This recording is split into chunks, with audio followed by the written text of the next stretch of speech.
श्री कृष्ण कौन है, उनका जन्म क्या है और हम उनकी जन्माष्टमी के पर्व को क्यों मनावें, कैसे मनावें, इत्यादि कुछ प्रश्नों का संक्षिप्त समाधान होगा।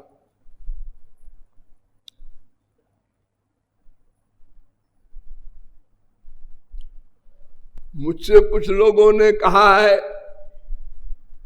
आज ब्रिज में सब भागवत पर ही बोलते हैं, बहुत से बहुत गीता तक, तो आप भी गीता और भागवत पर ही बोलिएगा। हमारे देश के बहुत से लोग वेदों से घबराते हैं, ऐसा नहीं होना चाहिए, किंतु यह भी सही है कि सर्वोपनिषदाम सारा जाता भागवती कथा अर्थोयम ब्रह्म सूत्राणाम सर्वोपनिषदामपि। ये भागवत सर्व वेदेतिहासानाम सारम सारम समुद्धृतम, ये वेदों शास्त्रों का, उपनिषदों का, वेदांत का, ब्रह्म सूत्र का सार है। अर्थात भागवत समझ लेने के बाद फिर कुछ और समझना शेष नहीं रहता। अस्तु,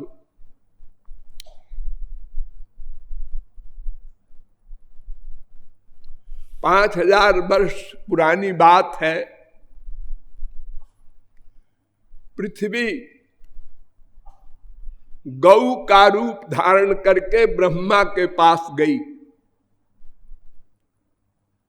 बहुत दुर्बल अवस्था थी उस गौ की। क्यों?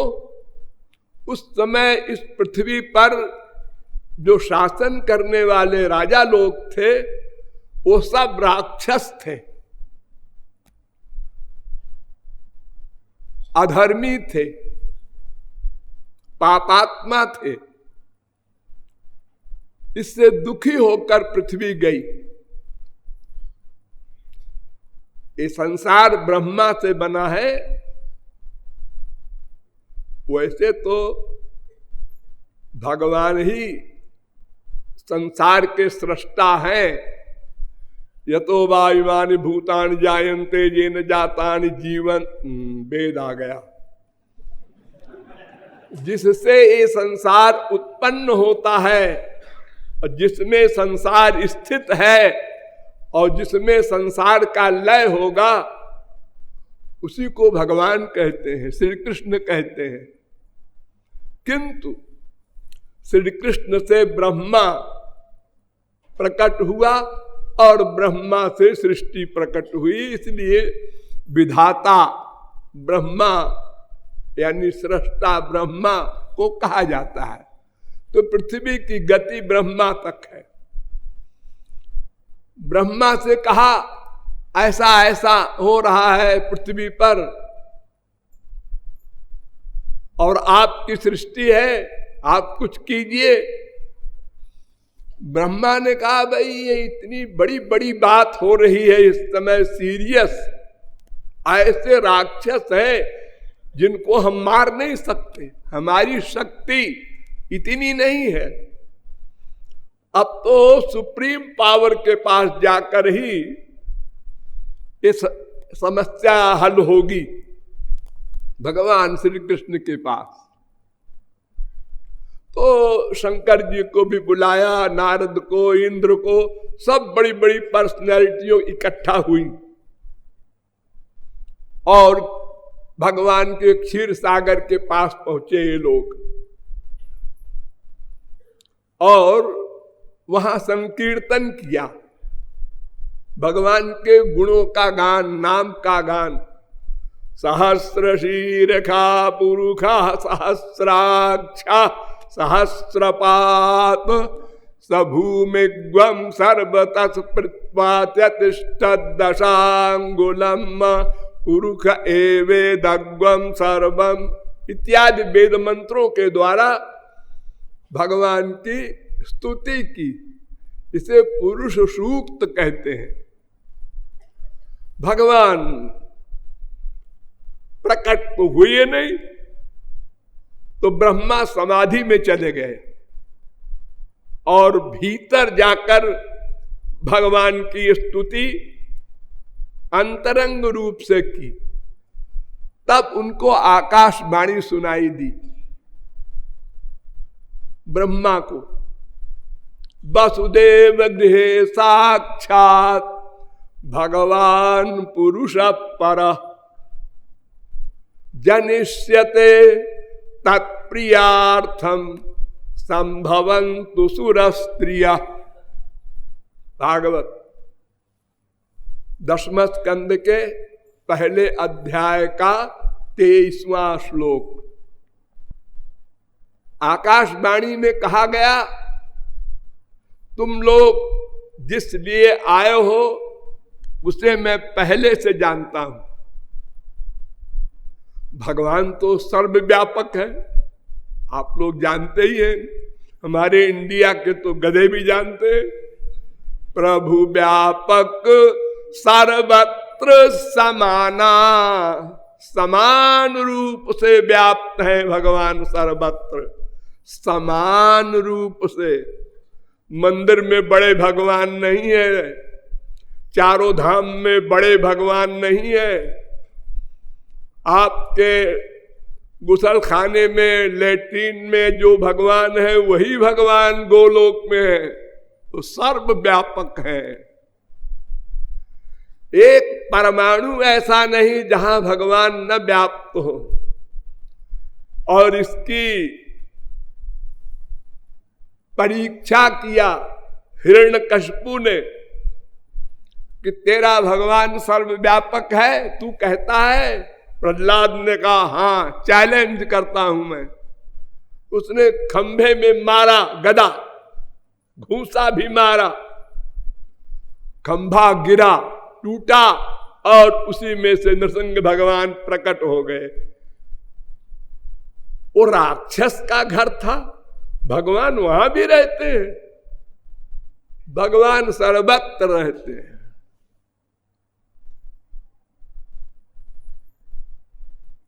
तो भगवान ने कहा मैं सब जानता हूं, मैं वसुदेव के घर में आऊंगा और जो बड़े बड़े महापुरुष लोग हैं, अधिकारी लोग, वे लोग सब पहले चले जाए ब्रज में, अवतार ले। हमारी माँ कौन बनेगी, बाप कौन बनेगा, सखा कौन बनेगा, प्रेयसी कौन बनेगी, ये सब पूरी टीम पहले पहुंच जाए, फिर उसके बाद मैं आऊंगा। अब चले आए ब्रह्मादिक शंकरादिक, ठीक है, अब वहां हो गई। अब हम लोगों को छुट्टी हो गई, अब भगवान अपना सब कुछ करेंगे। उसके बाद शूरसेन नाम के एक राजा थे मथुरा के, उनके लड़के का नाम वसुदेव था। उनका विवाह हुआ देवकी से। देवकी के बाप थे देवक, और एक कंस की चचेरी बहन है देवकी। बड़े धूमधाम से ब्याह हुआ और कंस ने बहुत प्रमुख रूप से उसमें भाग लिया, जिसके हजारों नौकर, हजारों रथ,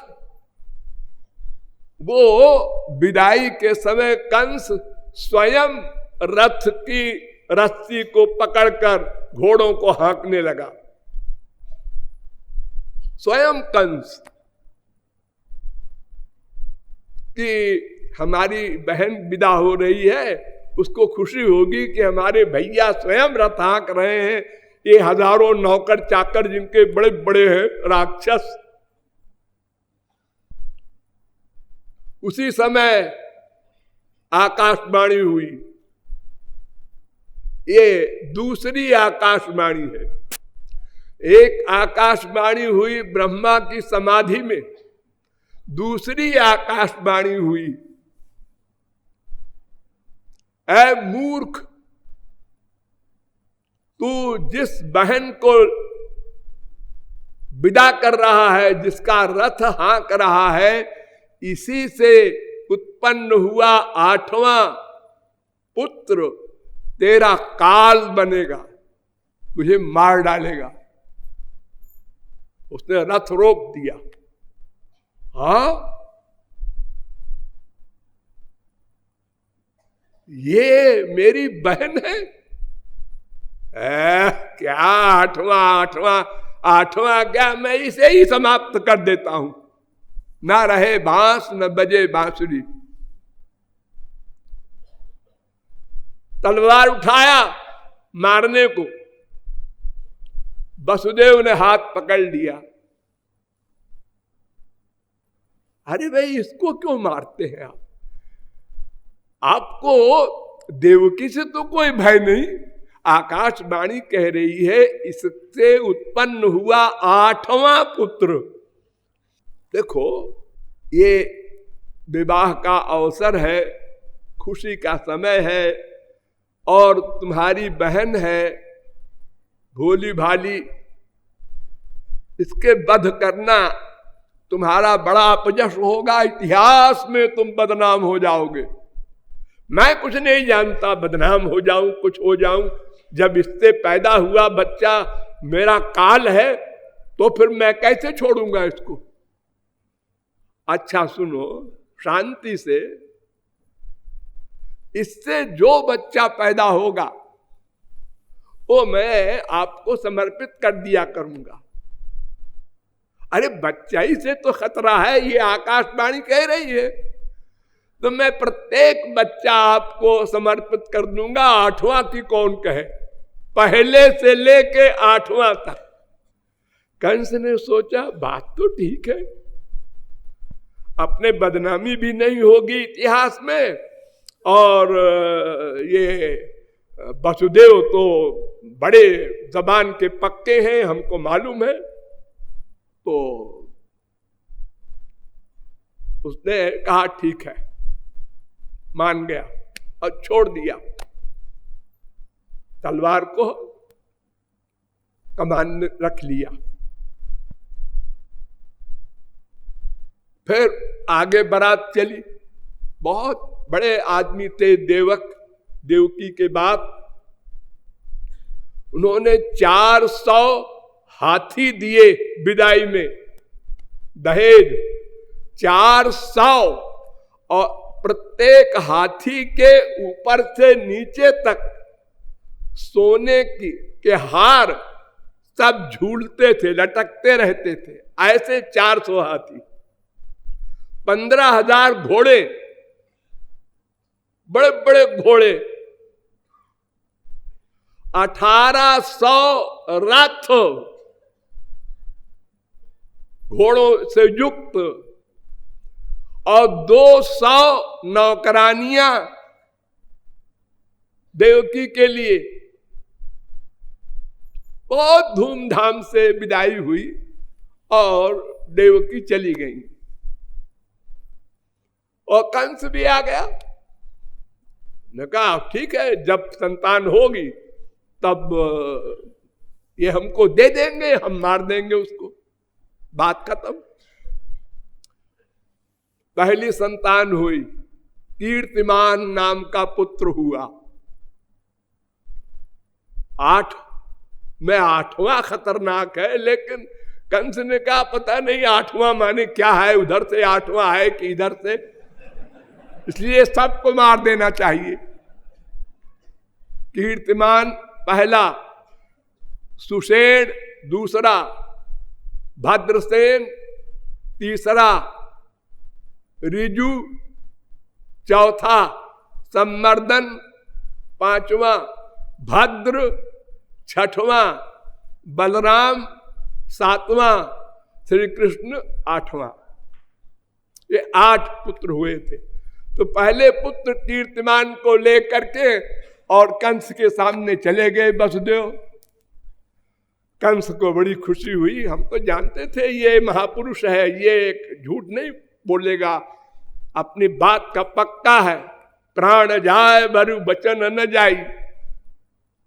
तो उसने फिर सोचा कि ये पहला बच्चा है, इसको उससे क्या डरना, अपने को इसको नहीं मारना चाहिए। वो छोटे से सुकुमार शिशु को देखकर कुछ ऐसी फीलिंग हुई उसको। उसने कहा कि ठीक है आप ले जाइए इसको, इससे हमें कोई डर नहीं है, 8वां को हम मारेंगे। वसुदेव को बहुत खुशी हुई कि चलो एक बच्चा तो हमारा बचा। वो लौट गए अपने महल में और इधर से नारद जी आए। नारद जी का नाम सुना होगा आप लोगों ने, भगवान के अवतार भी हैं और कुछ भिड़ाने वाले भी हैं। उन्होंने कहा, ओ कंस, हाँ आइए आइए। ऐसा है कि जितने बड़े बड़े देवता लोग हैं, ये सब के सब ब्रज में अवतार लेकर आए हैं। तुम्हारे मारने का प्लान बन गया है। हाँ, ये देखने के छोटे छोटे बच्चे हैं, ग्वाल बाल, ये सब बड़ी बड़ी पर्सनैलिटी हैं। उसने कहा, अरे ऐसा करो, देवकी वसुदेव को जेल में बंद कर दो और कीर्तिमान को लाओ, मैं उसे खत्म कर दूंगा। ये सब हमारे लिए इतना बड़ा प्लान बनाए हैं विष्णु जी, भगवान श्री कृष्ण। मार दिया, दूसरा, तीसरा, चौथा, 5वां, 6वां, 6 तक मार दिया। तो 7वां गर्भ जब आया तो वो बलराम थे। तो भगवान ने योग माया को बुलाया और योग माया से कहा, देखो हमारा एक काम करो, क्या देवकी के पेट में जो गर्भ है उसको अपनी पावर से चुपचाप निकाल करके रोहिणी के गर्भ में डाल दो। वसुदेव के बहुत सी पत्नियां थीं, 50 और बहुत बच्चे थे। तो योग माया तो इम्पॉसिबल को पॉसिबल करती है, कर तुम अकर तुम अन्यथा कर तुम समर्थ होती है।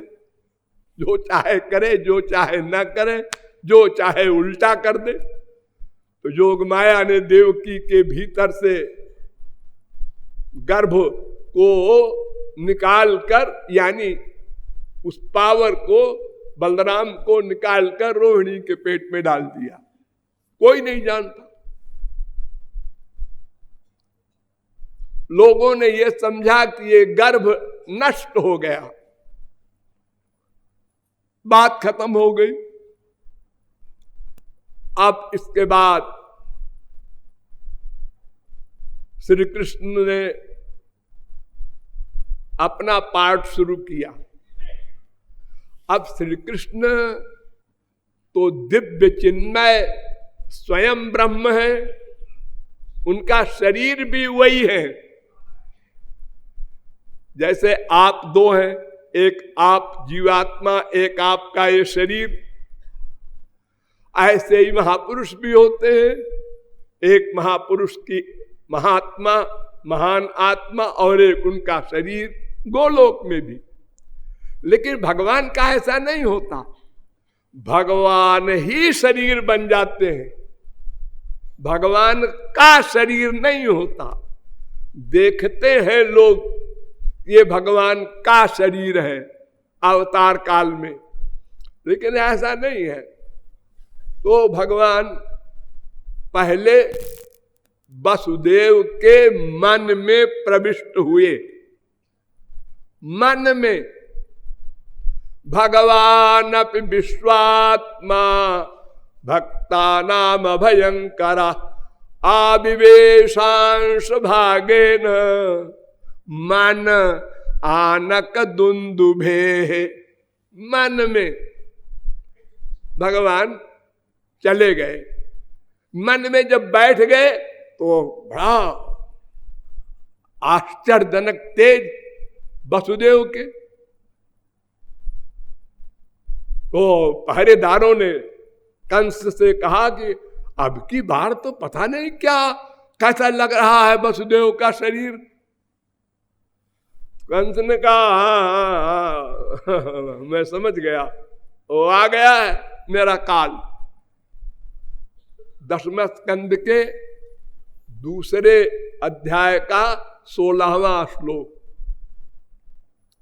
अब इसके बाद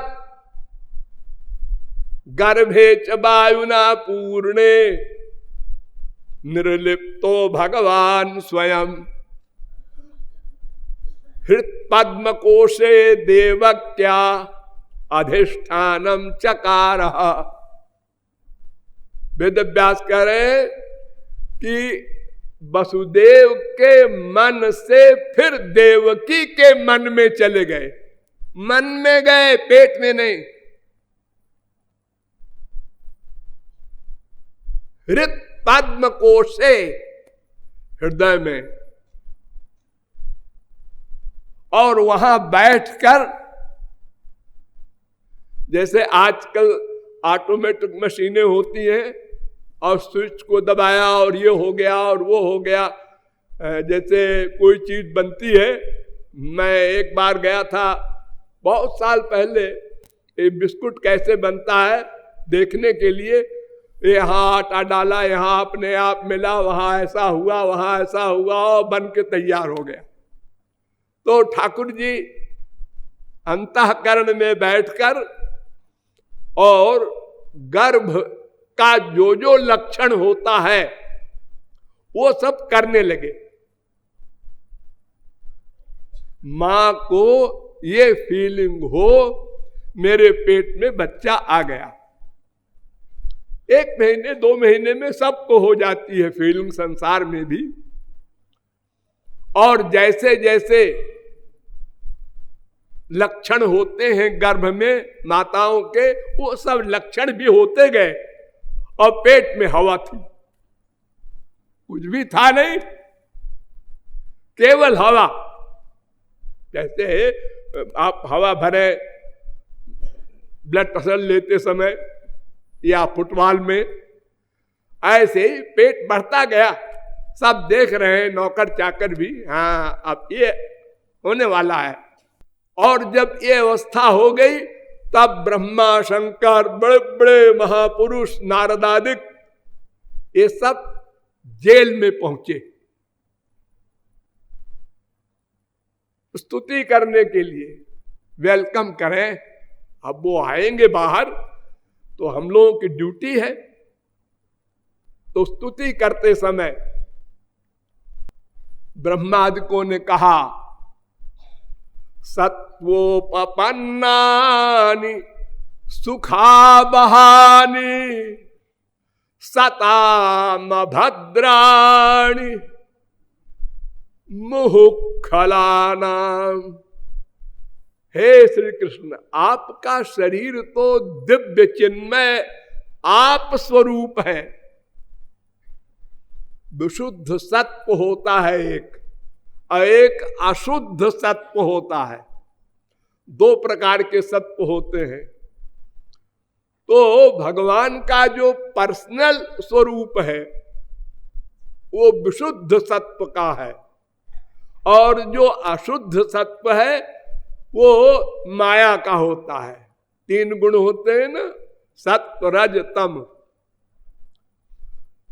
तो विशुद्ध सत्व का आपका शरीर है आपकी जय हो, अब आप पधारे, आपको नमस्कार है। अब स्तुति शुरू हुई, एक के बाद एक, सब ब्रह्मा शंकर सब। ये नेरविंदाक्ष विमुक्त मानिनस त्वय्यस्त भावाद विशुद्ध बुद्धया आरुह्य कृच्छ्रेण परम पदम ततः पतन्त्यधोना धृतयुष्मदंघ्रया। हे श्री कृष्ण, 10वें स्कंद के दूसरे अध्याय का 32वां श्लोक। आपको छोड़कर जो बड़े बड़े ज्ञानी, समाधि लगाने वाले हजारों जन्म, एक दो जन्म नहीं, जन्मांतर सहस्रेषु कश्चित यतति सिद्धये यततामपि सिद्धानाम। हजारों जन्मों की कठिन साधना के बाद कोई आत्मज्ञानी बनता है। आत्मज्ञानी ब्रह्मज्ञानी नहीं। शांतो दांत उपरत स्थितिक्षु, ये 4 साधनों से युक्त हो जाए तब वो ज्ञान मार्ग का अधिकारी होता है। अधिकारी, ज्ञानी नहीं। उसमें पहला है शांता, माने शम। शम माने मन पर कंट्रोल। मन पर कंट्रोल हो जाए तब अथा तो ब्रह्म जिज्ञासा, ये वेदांत के पहले सूत्र को सुनने का अधिकारी होता है। मन पर कंट्रोल। विजित ऋषिक वायु भिरदांत मनस्तुर्गम। वेद स्तुति कर रहे हैं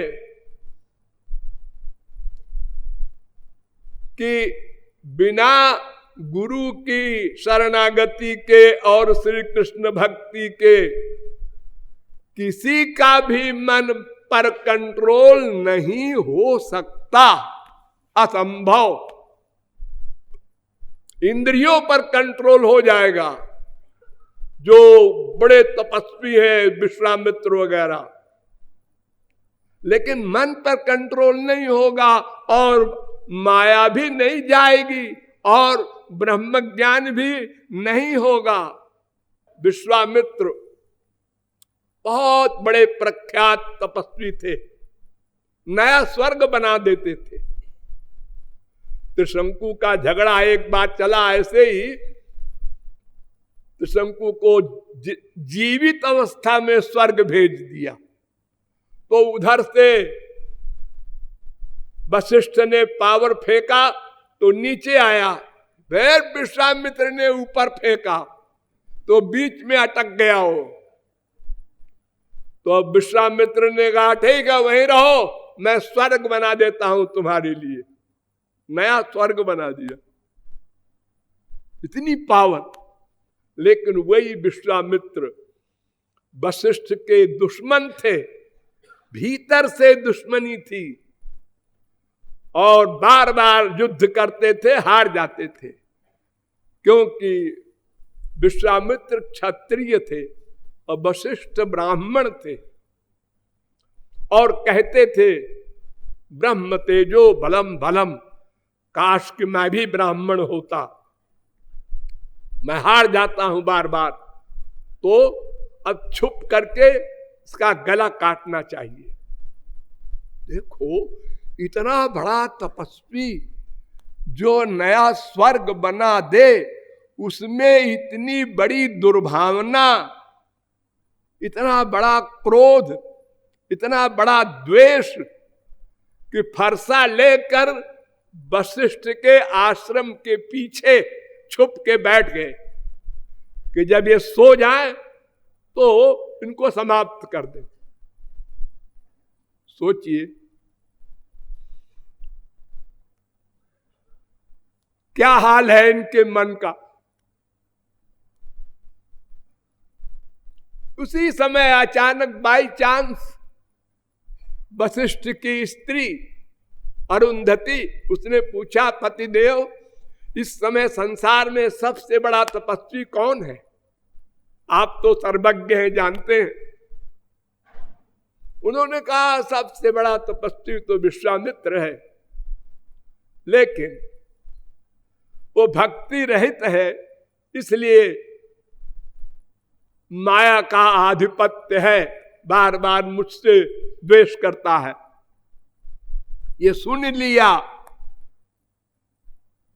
विश्वामित्र ने और फरसा लेकर सामने आ गए।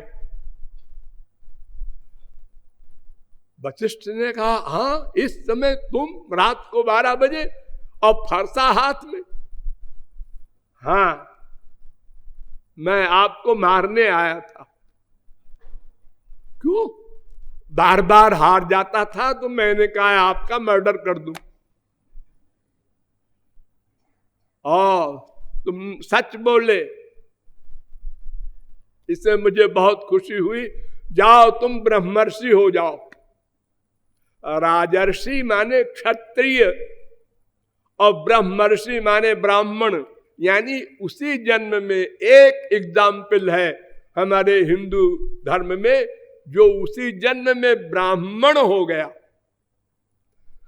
मेरा इतना आशय है कि मन पर कंट्रोल तो कोई योगी ऋषि मुनि करोड़ों वर्ष तप करके भी नहीं कर सकता। अगर माया चली जाए तब मन पर कंट्रोल हो सकता है, ये उसका निष्कर्ष है।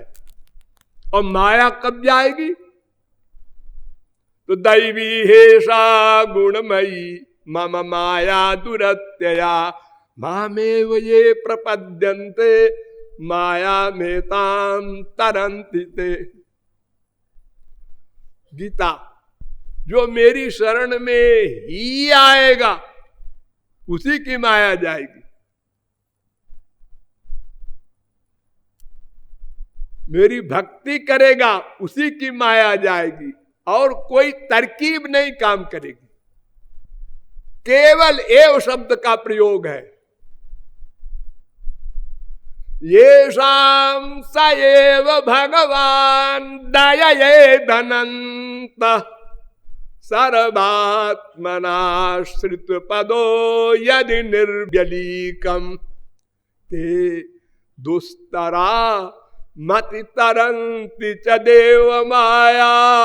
भागवत भी यही कहती है। दूसरे स्कंद के 7वें अध्याय का 42वां श्लोक। ठीक, तो मन पर कंट्रोल नहीं हो सकता है तो उसका प्रारंभ ही नहीं होगा ज्ञान मार्ग का। और अगर हो भी जाए आरुह्य कृच्छ्रेण, बहुत कष्ट से, तो फिर पतन हो जाता है। लेकिन तथा नते माधव तावका क्वचित भ्रश्यन्ति मार्गा त्वयि बद्ध सौहृदा त्वयाभिगुप्ता विचरन्ति निर्भया विनायकानि कपमूर्धसु प्रभो। लेकिन जो आपकी शरण में आ जाता है उसका पतन नहीं होता, उसकी रक्षा आप करते हैं। कहीं वहां भगवान भगवान नहीं है, स्तुति हो रही है। भगवान तो मन में है देवकी के। न ते भवस्येष भवस्य कारणं बिना विनोदम वत तर्कयामहे। आप तो अजन्मा है, आपका तो जन्म होने का प्रश्न ही नहीं है, क्योंकि कर्म नहीं है तो जन्म कैसे होगा? जन्म का रीजन कर्म। जिसको आनंद नहीं मिला उसका जन्म होता है। ये जन्म जो है ये कारागार है, जेल है।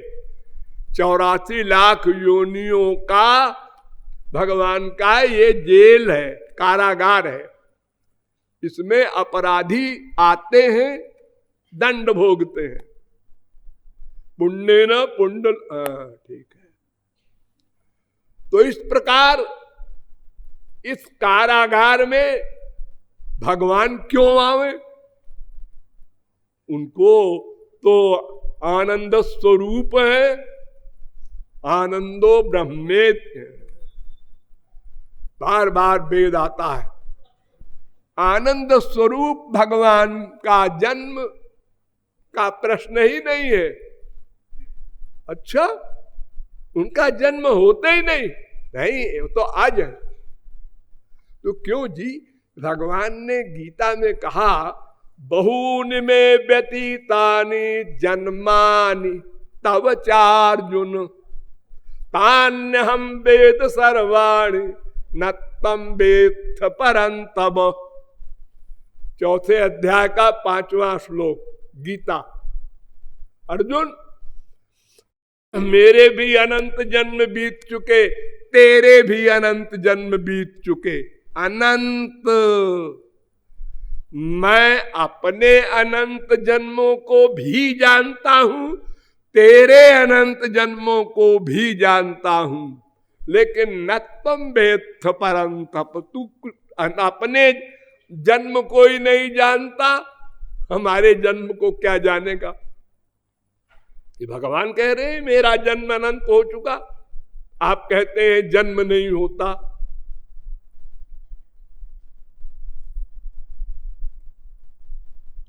जन्म इस शब्द का क्या अर्थ होता है? आप लोगों का भी जन्म होता है ना, बर्थडे मनाते हैं। तो जन्म शब्द का अर्थ है प्रकट होना। जनी धातु है संस्कृत में प्रादुर्भाव अर्थ में, यानी प्रकट हुआ, नया नहीं बना। वो चीज पहले थी और प्रकट हो गई। यानी जैसे पेट में हम लोग पहले थे और फिर बाहर आ गए, तो ऐसे ही जन्म शब्द का अर्थ ही है प्रकट होना। तो जैसे भगवान प्रकट होते हैं ऐसा कहा जाता है, भय प्रकट कृपाला दीन दयाला, ऐसे ही हम लोग भी प्रकट होते हैं। इसीलिए भगवान ने कहा, बहून में व्यतीतानि जन्मानि तव चार्जुन। मेरे भी जन्म तेरे भी जन्म दोनों प्रकट हुए हैं।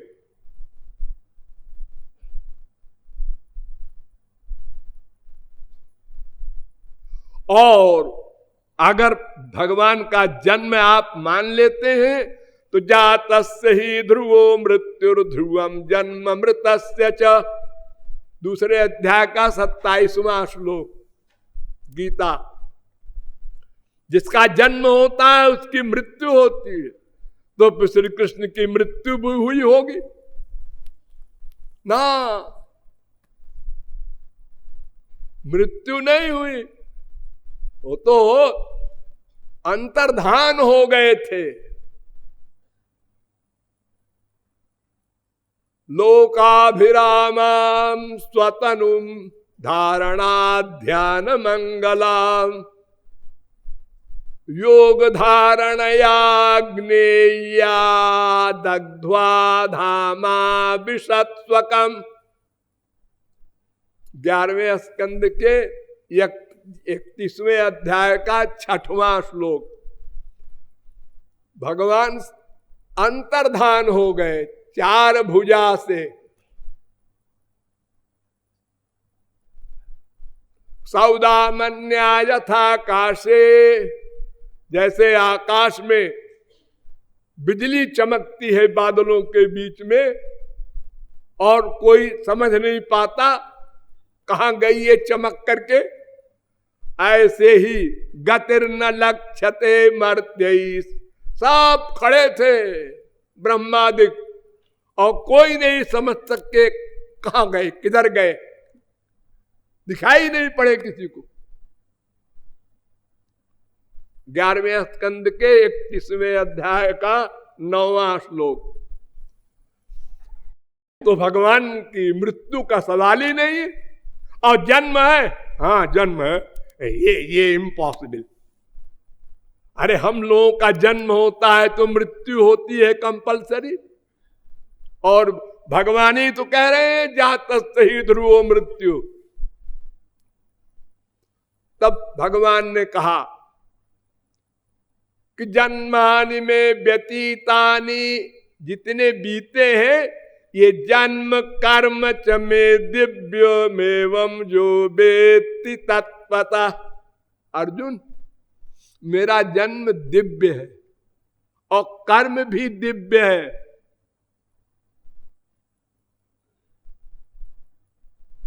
अगर कोई जान ले ये बात, माने मान ले, यानी समझ जाए, जन्म कर्म च में दिव्य एवं जो वेत्ति तत्पतः, तो त्यक्त्वा देहम पुनर्जन्म नैति मामेति सोर्जुन। फिर वो शरीर त्यागने के बाद मेरे लोक को आ जाएगा, महापुरुष बन जाएगा। अगर कोई जान ले कि मेरा जन्म भी दिव्य है, कर्म भी दिव्य है। अब अर्जुन, तेरा जन्म भी प्राकृत है, कर्म भी प्राकृत है, ये अंतर है। जन्म दोनों का है, प्रकट हुआ शरीर में कौन? आत्मा। कहां? मां के पेट में। और मरा माने क्या? शरीर से निकल गया, अंतर्धान हो गया, मरा वरा नहीं। हम लोग भी अपनी हैसियत रखते हैं, भगवान से कम नहीं है। जैसे भगवान अज है, ऐसे हम भी अज हैं। आत्मा का जन्म नहीं होता, आत्मा की मृत्यु नहीं होती, ये शरीर का जन्म होता है, शरीर से कर्म होता है, दोनों माइक। देखो जेल है, जेल में कैदी भी जाता है, अपराधी भी जाता है, और मिनिस्टर भी जाता है, पुलिस वाले भी जाते हैं, मजिस्ट्रेट भी जाता है, लेकिन सब में अंतर है। एक बंध कर जाता है दंड भोगने के लिए, एक निरीक्षण के लिए जाता है कि कैसा क्या प्रबंध हो रहा है।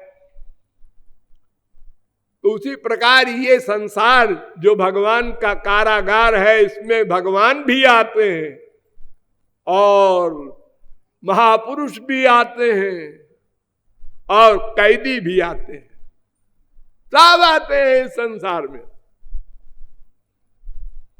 भगवान ने कहा अजोपि सन् अव्ययात्मा भूतानामीश्वरोपि सन् प्रकृतिम स्वामधिष्ठाय संभवाम्यात्म मायया। चौथे अध्याय का 6वां श्लोक। यदा यदा हि धर्मस्य ग्लानिर्भवति भारत अभ्युत्थानमधर्मस्य तदात्मानं सृजाम्यहम्। चौथे अध्याय का 7वां श्लोक। परित्राणाय साधूनां विनाशाय च दुष्कृतां धर्म संस्थापनार्थाय संभवामि जुगे जुगे। चौथे अध्याय का 8वां श्लोक। ये 3 श्लोक है गीता में।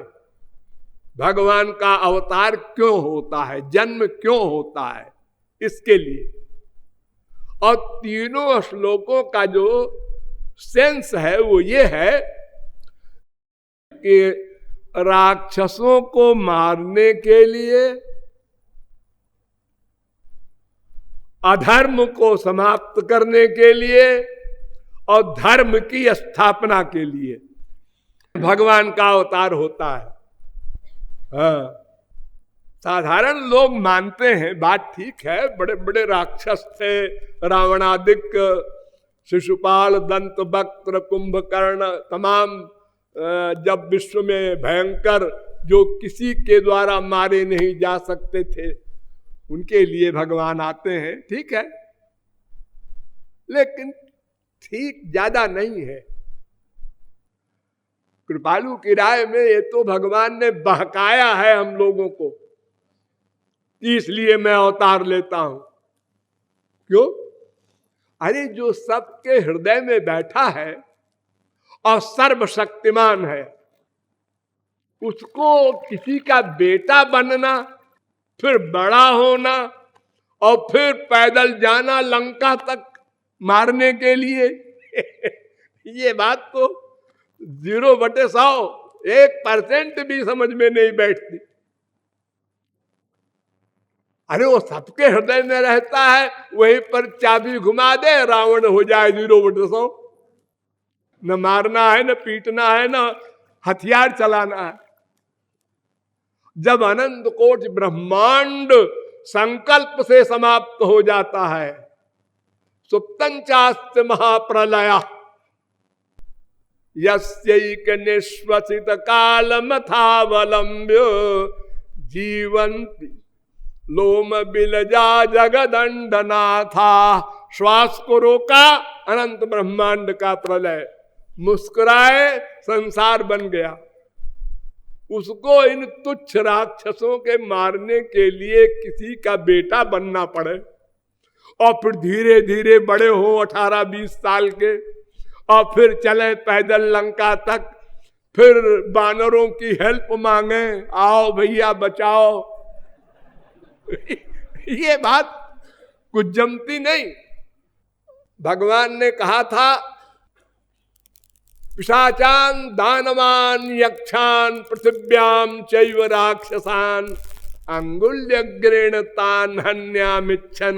हर गणेश्वर सुग्रीव से कहा था भगवान राम ने कि जितने राक्षस एक ब्रह्मांड नहीं अनंत कोटि ब्रह्मांड में है, उन सब को मारने के लिए मैं केवल एक उंगली के अगले भाग को यूं कर दूं तो सब मर जाएंगे।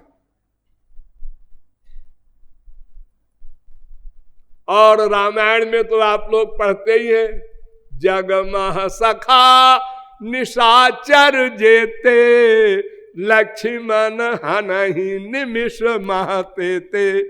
अरे मेरी जरूरत नहीं है, 1 सेकंड में मेरा भैया लक्ष्मण सब राक्षसों को समाप्त कर सकता है। इसलिए ये जो लंबी चौड़ी बात भगवान ने गीता में कही कि मैं इसलिए आता हूं संसार में, ये कुछ जमती नहीं। तो दूसरा कारण फिर आया, क्या? कि बिना विनोदम वत तर्कयामहे। ये विनोद है। विनोद,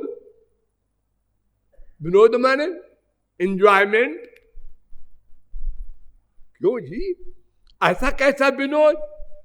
वेदांत कहता हाँ हाँ मैं भी कह रहा हूं, लोकवत्तु लीला कैवल्यम। जैसे कोई राजा पार्क बनवाता है और उस पार्क में घूमने जाता है, अनेक प्रकार के खेल खेलता है, ऐसे ही भगवान ने संसार बनाया है और स्वयं आते हैं, इसमें लीलाएं करते हैं।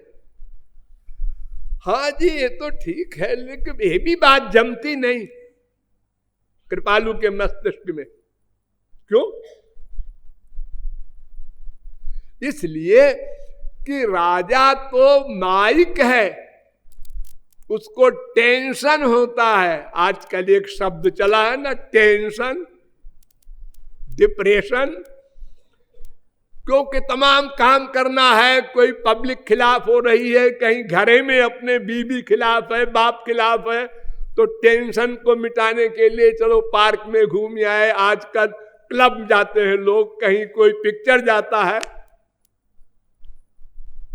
तो क्या भगवान को भी कुछ टेंशन होता है? वो तो आनंद स्वरूप है, आनंदेवाधस्तात आनंद। यानी भगवान के भीतर बाहर पूरा पश्चिम उत्तर दक्षिण सर्वत्र आनंद ही आनंद लबालब भरा है। वो तो आनंद है, रस है, सब शास्त्र वेद कहते हैं। उसको एंजॉयमेंट की क्या खास बात है के लिए बनवाओ पार्क, और ऐसा गंदा पार्क जिसमें मनुष्य ही परेशान है। अरे भाई, एक राजा का पार्क जो होता है और जगहों से बढ़िया होता है। स्वर्ग में इंद्र का पार्क है नंदन वन, वो अगर उसमें आप लोग खड़े हो जाएं तो तुरंत मूर्छित हो जाएंगे। वो आनंद सह नहीं सकते, ऐसा पार्क है नंदन वन। फिर भगवान का बनाया हुआ पार्क तो गोलोक हो सकता है, ये गंदा संसार भगवान का पार्क है, ये सब कुछ जमता नहीं।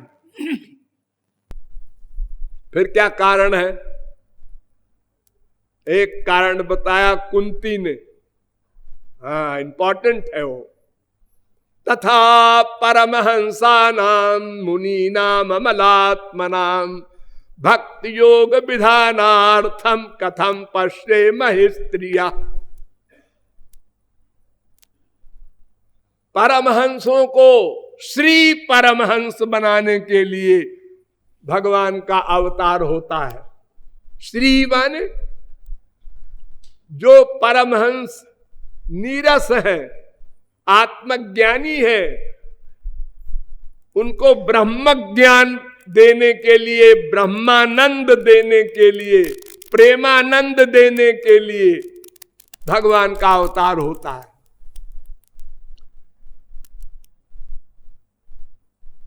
ब्रह्मज्ञानी अगर भक्ति करता है तो ब्रह्म ज्ञान होता है और ब्रह्मानंद मिलता है, प्रेमानंद नहीं मिलता उसको। तो जब आत्मज्ञानी ने श्री कृष्ण भक्ति की तो माया हट गई और ब्रह्म ज्ञान हो गया, उसको ब्रह्मानंद सदा के लिए मिल गया, लेकिन प्रेमानंद नहीं मिला।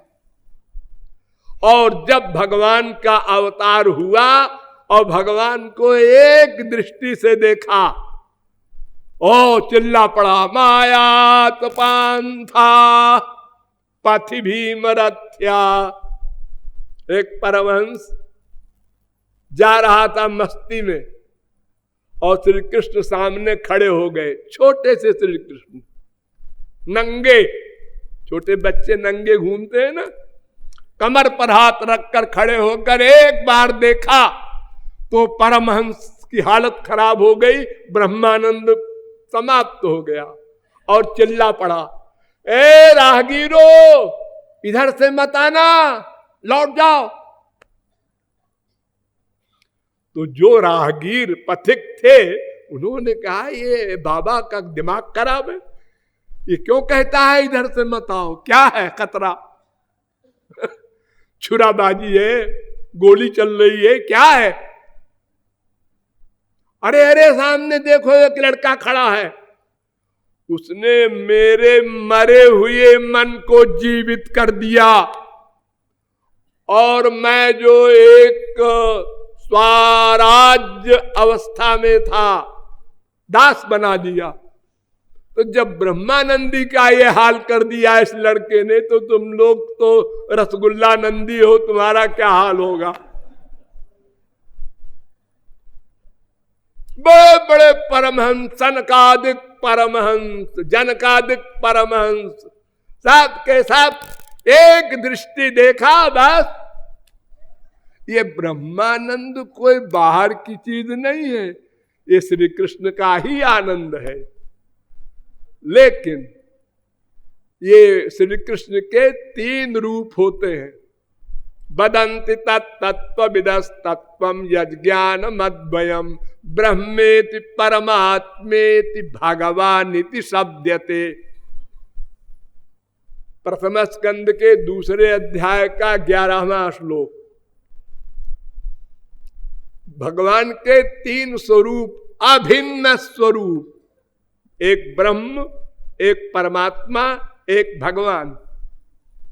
ध्यान दो, ब्रह्म वही श्री कृष्ण है। योसौ पर ब्रह्म गोपाला कृष्णो ब्रह्मैव शाश्वतम। वेद बार बार कह रहा है ब्रह्म श्री कृष्ण ही है। कृष्ण में नमहित्वमात्मानमखिलात्मनाम जगद्धिताय सोप्यत्र देही वा भाति मायया। श्री कृष्ण ब्रह्म है, लेकिन ध्यान दो उनकी शक्तियां प्रकट नहीं होती, क्रियाशील नहीं होती। पावर सब है। यो समझो, गेहूं का, चने का, जौ का अन्न देखा होगा आप लोगों ने। बोरे में बंद रहता है गेहूं, साल भर हो गए बंद, कोई अंकुर नहीं पैदा हुआ, नहीं। लेकिन अंकुर की शक्ति उसमें सब है। जरा खेत में डाल दीजिए सुपर फास्फेट, अमोनियम सल्फेट, सब खाद दे दीजिए, सूरज की किरण मिल जाए, पानी मिल जाए, पेड़ बन गया। क्यों जी? ये साल भर तो बोरे में था, कुछ नहीं निकला। हाँ, वो शक्ति प्रकट नहीं होती थी। ऐसे ही जब श्री कृष्ण अपनी शक्ति नहीं प्रकट करते तब उसका नाम ब्रह्म। अरे थोड़ी शक्ति प्रकट होती भी है तो वो अपनी रक्षा के लिए, स्वरूपानंद के लिए। बस सच्चिदानंद ब्रह्म है ना, ये सच्चित आनंद जो ब्रह्म का स्वरूप है, ये श्री कृष्ण में है, ब्रह्म में भी है, क्योंकि श्री कृष्ण ही का तो स्वरूप है। इसी के उपासक है ज्ञानी। तो भगवान का चैलेंज है कि मेरी माया से वही उत्तीर्ण हो सकता है जो मेरी शरण में आवे।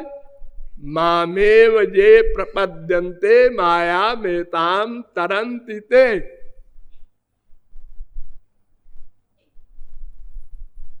इसलिए भगवान का जो स्वरूप है श्री कृष्ण वाला, वो तो माया को समाप्त कर देता है, लेकिन भगवान श्री कृष्ण का जो स्वरूप ब्रह्म वाला है वो कुछ नहीं करता, तो कृपा भी नहीं कर सकता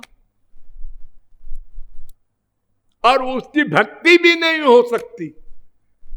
क्योंकि हर एक ज्ञानी का एक सिद्धांत है, अहम ब्रह्मास्मि, मैं स्वयं ब्रह्म हूं।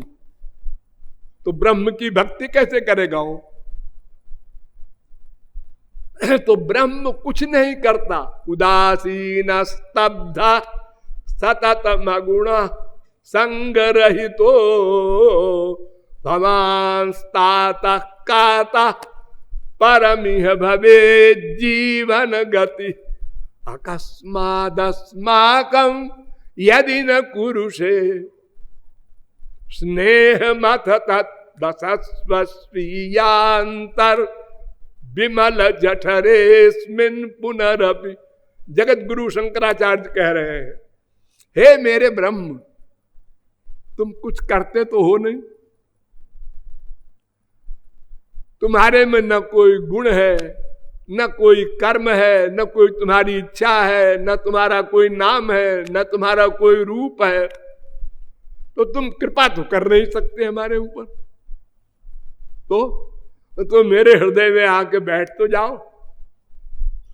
अब ये शंकराचार्य कह रहे हैं, सोचिए आप लोग कि क्यों जी, जब वो कुछ नहीं कर सकते तुम कह रहे हो, तो कैसे आके बैठ जाएंगे तुम्हारे हृदय में? अरे का आना पड़ेगा, बैठना पड़ेगा, ये तो कर्म है, वो तो निष्क्रिय है। मेरे हृदय में आके बसस्व। और फिर क्या शंकराचार्य को नहीं मालूम है कि वो सबके हृदय में रहता है? भ्रामयन् सर्वभूतानि यंत्रारूढ़ानि मायया। भगवान सबके हृदय में रहते हैं, ये उसको मालूम नहीं है क्या?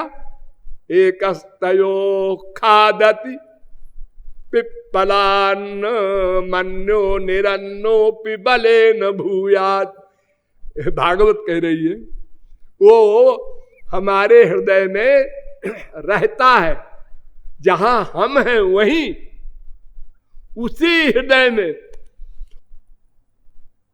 महापुरुष लोग हैं, जो चाहे सो बोल दे, कौन बोलने वाला है, किसकी हिम्मत है? कोई बोले तो कहता है नाम अपराध है, डरा दिया उसको। तो शंकराचार्य कहते हैं आप कुछ नहीं कर सकते। तो है तो श्री कृष्ण ही ब्रह्म, लेकिन वो शक्तियां प्रकट नहीं किए उस रूप में, इसलिए हमारे काम के नहीं। न माया निवृत्ति हमारी होगी और न परमानंद प्राप्ति होगी, ज्ञानी की भी न होगी, आत्मज्ञान हो जाएगा बस। तो आत्मज्ञान में इतना बड़ा आनंद मिलता है कि वो ज्ञानी बेचारा समझता है बस यही ब्रह्मानंद है। संसार का सबसे बड़ा आनंद क्या होता है आप लोग सोच के नहीं बता सकते, क्योंकि किसी को किसी में सुख है, किसी को किसी में। कोई कहता है मेरी बीवी में हमको बहुत सुख मिलता है, कोई कहता है हमारे बेटे में, कोई बेटी में, कोई खाने पीने का शौकीन होता है। एक राजा हुआ है इतिहास में, वो खाने का इतना शौकीन था कि दिन भर खाता रहे,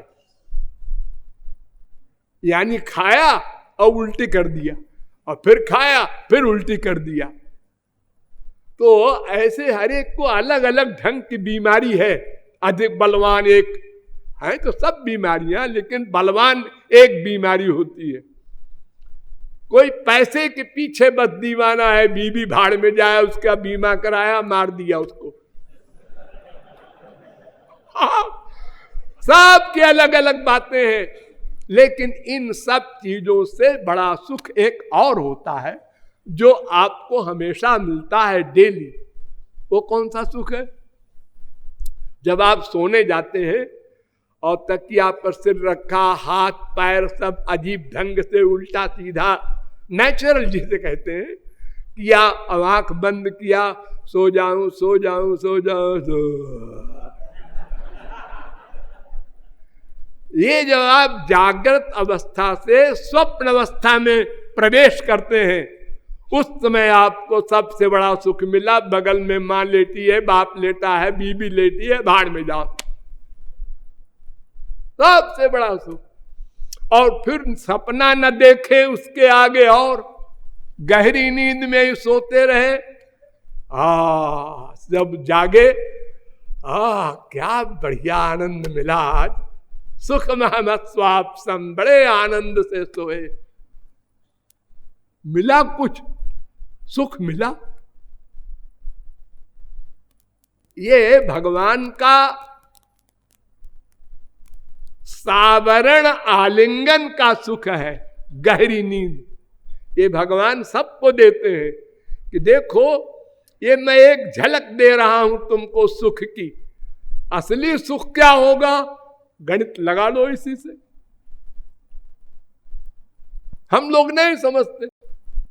तो भगवान का अवतार परमहंसों को श्री परमहंस बनाने के लिए होता है, क्योंकि उनका ब्रह्म उनको कुछ दे नहीं सकता।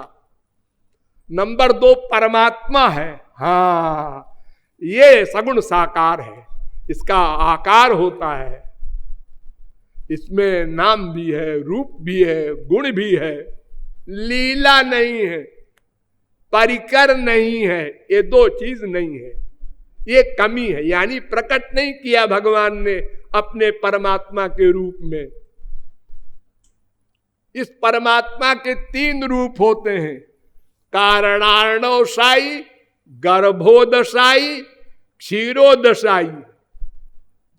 यानी संकर्षण, प्रद्युम्न, अनिरुद्ध और एक श्री कृष्ण ही है। ये 4 मिल करके तब एक भगवत स्वरूप बनता है। लंबी चौड़ी बातें हैं, उधर मत जाओ, अपने काम से काम रखो कि परमात्मा में शक्तियां प्रकट होती हैं लेकिन कम। इसके भक्त होते हैं योगी लोग। अब आया तीसरा, भगवान। ये भगवान भी दो प्रकार के होते हैं, एक स्वयं भगवान और एक भगवान। जितने अवतार हैं ये सब भगवान हैं। मत्स्यावतार, कच्छपावतार, नृसिंहावतार, तमाम अवतार हैं। कोई 22 कहता है, कोई 24 कहता है, कोई 25 कहता है, वेद व्यास कहते हैं सब बकवास है। अवतारा है संख्या हरे सत्वनिधेर द्विजा। अनंत अवतार होते हैं, असंख्य, एक एक सेकंड में अनंत अनंत अवतार। कहा? अनंत ब्रह्मांड में। अरे कोई चीज लिमिटेड हो तब तो कहो 1 करोड़ 2 करोड़ 1 अरब। जब ब्रह्मांड ही अनंत है तो किसी ब्रह्मांड में अवतार इस समय है, उस ब्रह्मांड में अगले क्षण में है, उस ब्रह्मांड में सदा अवतार होता रहता है।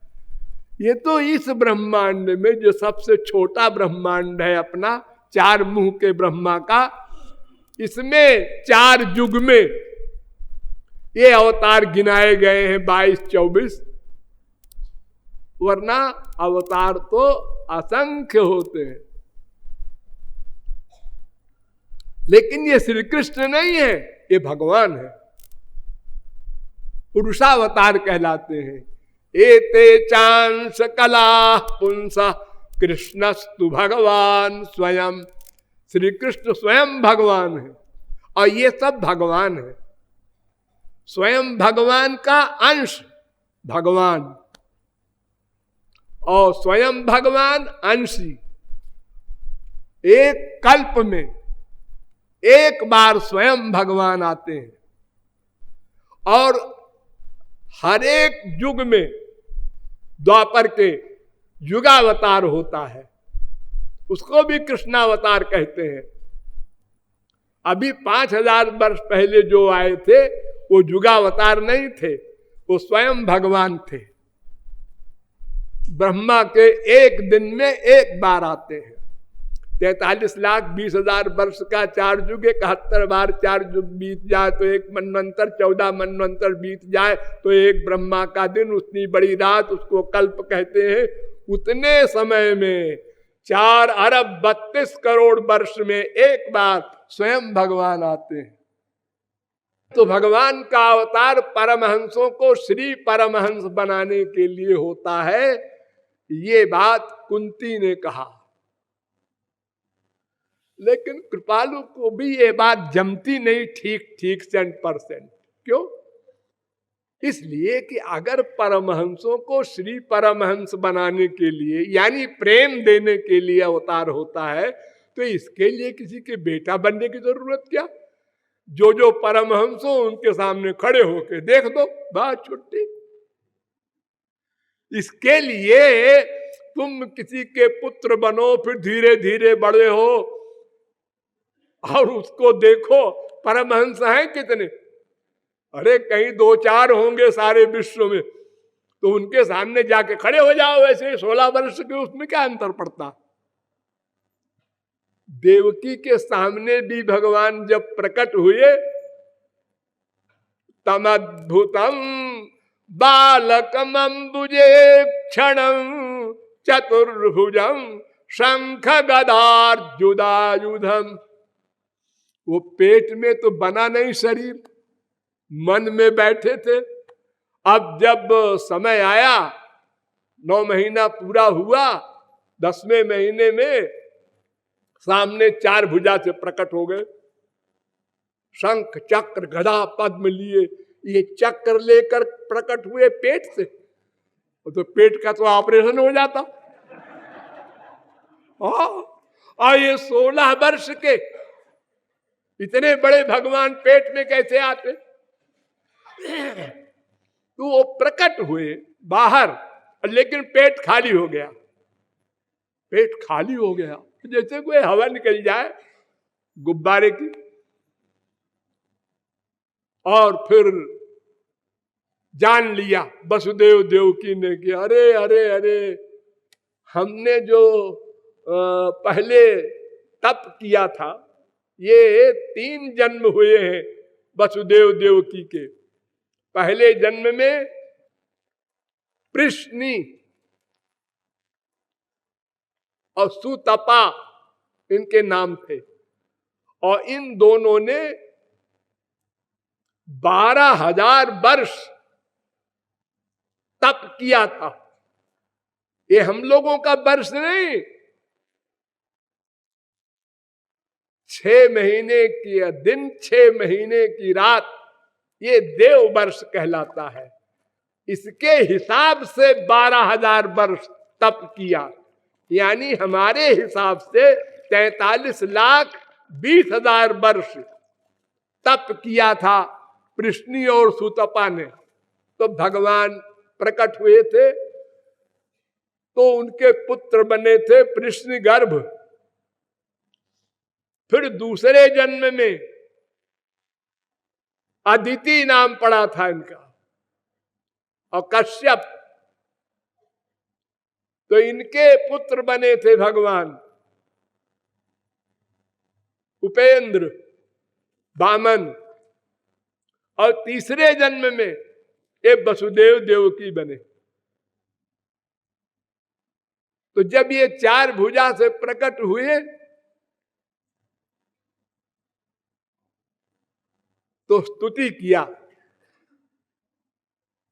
वसुदेव ने, त्वत्तोस्त जन्म स्थिति संयमान विभो बदन्त्यनिहाद गुणाद विक्रियात् त्वईश्वरे ब्रह्मणिनो विरुध्यते त्वदाश्रयत्वादुपचर्यते गुणैः।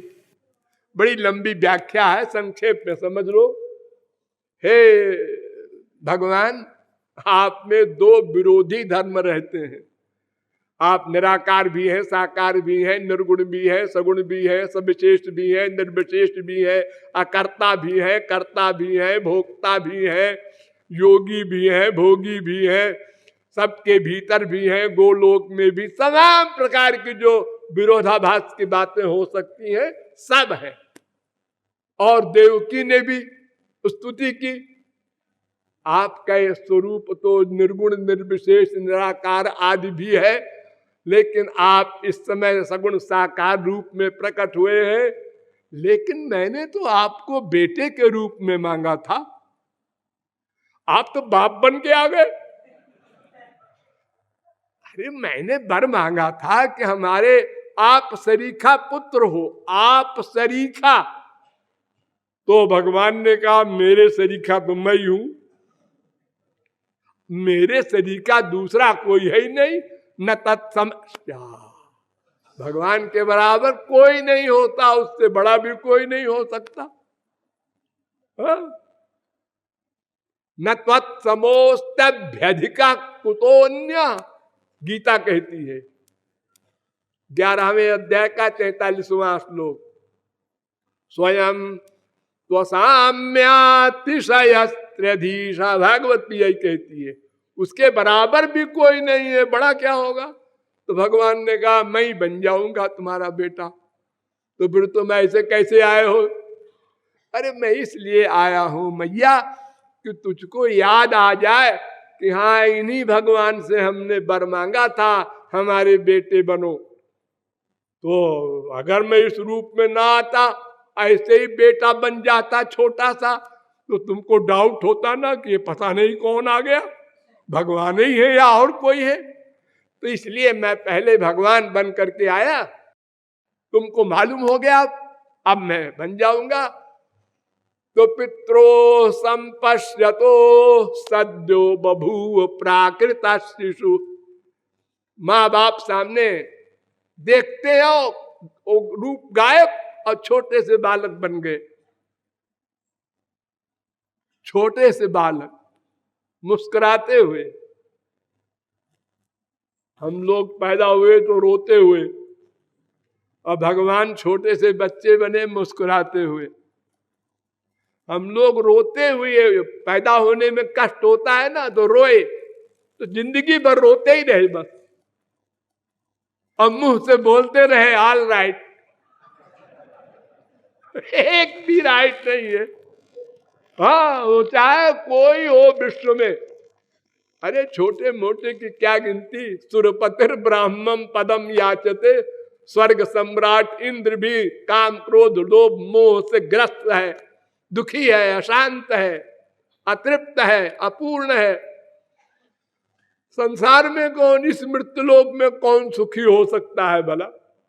देखने के लिए है, हम लोग देखते हैं ओ एक खरबपति है, ये फला है, अरे क्या है उसके भीतर तो देखो।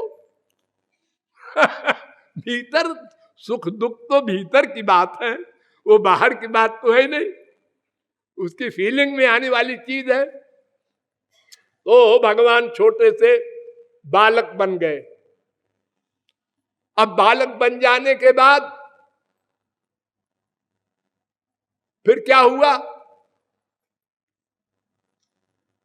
फिर ततश्च शौरिर भगवत प्रचोदिता सुतम समादाय ससूतिका गृहात् यदा बहिर्गन्तुमियेष तर्ह्यदा सा योग माया जनि नंद जायया। जिस समय वो बच्चे बन गए और अंतःकरण में वसुदेव के बैठ के चाबी घुमाया, हमको ले चलो यहां से, हमको ले चलो। वसुदेव ने कहा ले चले? कहां ले चले? चारों ओर पहरा है, बड़े बड़े ताले लगे हैं।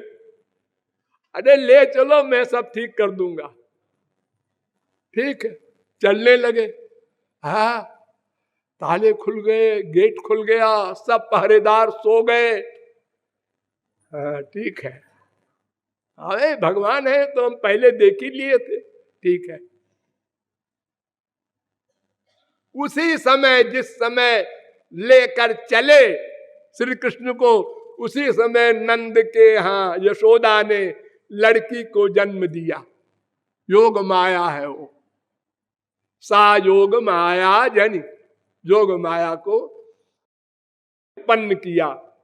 अब यमुना ने भी मार्ग दे दिया, वो भी चमत्कार।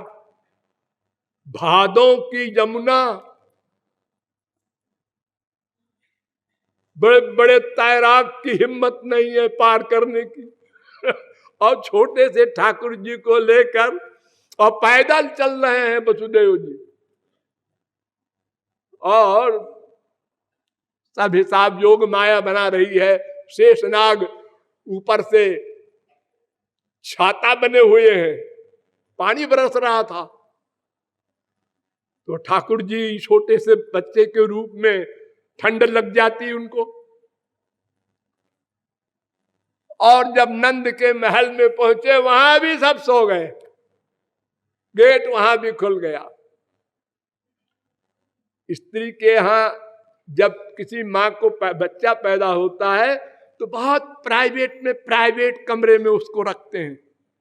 प्राचीन काल में तो बहुत हिफाजत होती थी, और तो महल है, इसलिए सब दरवाजे खुलते गए और बड़े आराम से लेफ्ट राइट चले जा रहे हैं वसुदेव जी। और जिसको लड़की पैदा हुई, तो पैदा होने वाली लड़की को, संतान को भी कष्ट होता है, मां को भी होता है उतना ही। जन्मत मरत दुसह दुख होई, घोर दुख होता है मां को, लेकिन उसको भी सुला दिया। यशोदानंद पत्नी च जातम परम बुद्ध्यत न तल्लिंगम परिश्रांता निद्रया पगत स्मृति। यशोदा को योग माया से सुला दिया, तो उसको ये तो फीलिंग हुई, आंख बंद है, कि कुछ हुआ, कुछ हमारे पेट से निकला, लड़का है कि लड़की है, या कोई ऐसे ही मांस का लोथड़ा है, ये कुछ नहीं जान सकी।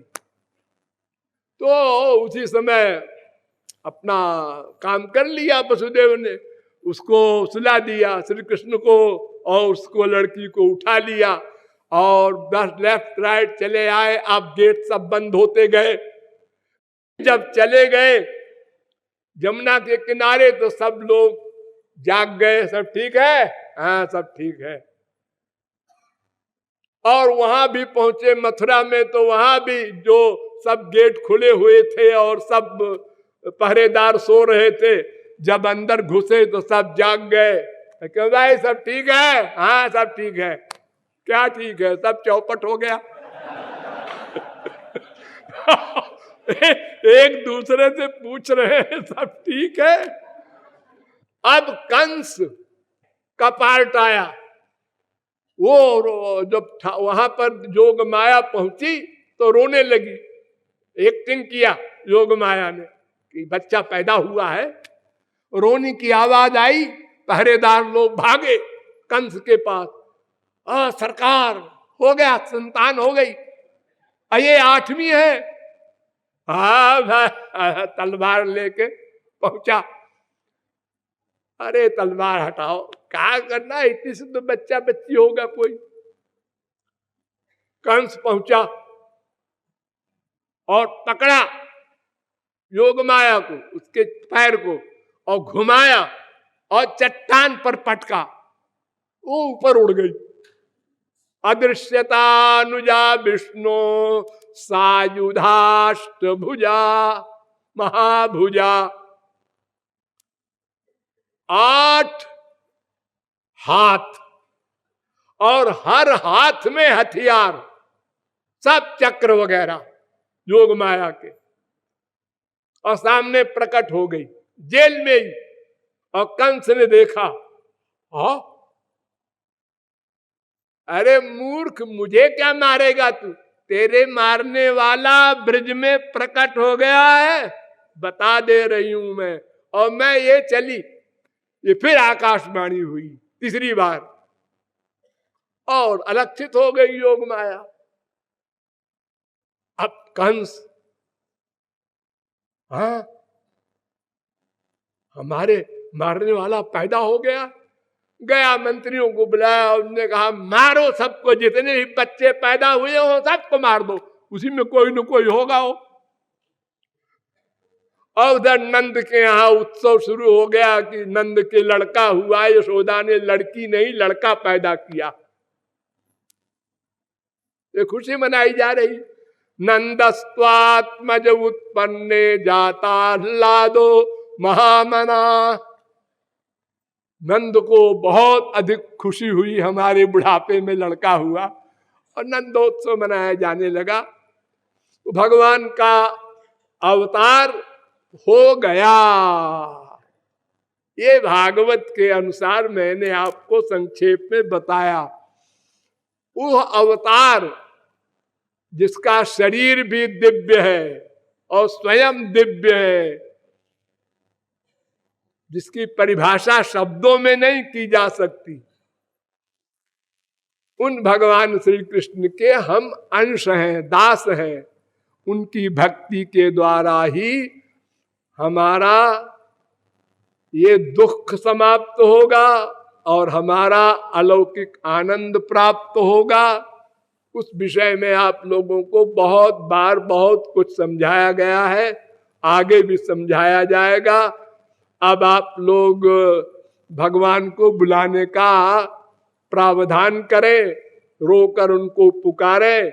जैसे ब्रह्मादिकों ने स्तुति की थी, ऐसे ही उनके नाम रूप लीला गुण को गावे, वो भगवान प्रकट हो। शेष फिर बोलिए वृंदावन बिहारी लाल की।